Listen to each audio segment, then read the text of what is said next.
श्रियकान्ताय कल्याणनिधये निधयेतिनाम् श्रीवेङ्कटनिवासाय श्रीनिवासाय मङ्गलम्।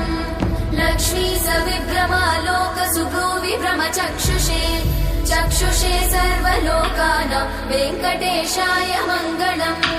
श्रीवेङ्कटाद्रिशृङ्गाग्रमङ्गलाभरणाङ्गये मङ्गलानां निवासाय श्रीनिवासाय मङ्गलम्।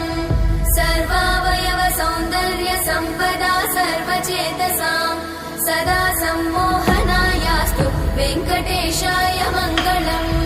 नित्याय निरवध्याय सत्यानन्दचिदात्मने सर्वान्तरात्मने श्रीमद् वेङ्कटेशाय मङ्गलम्।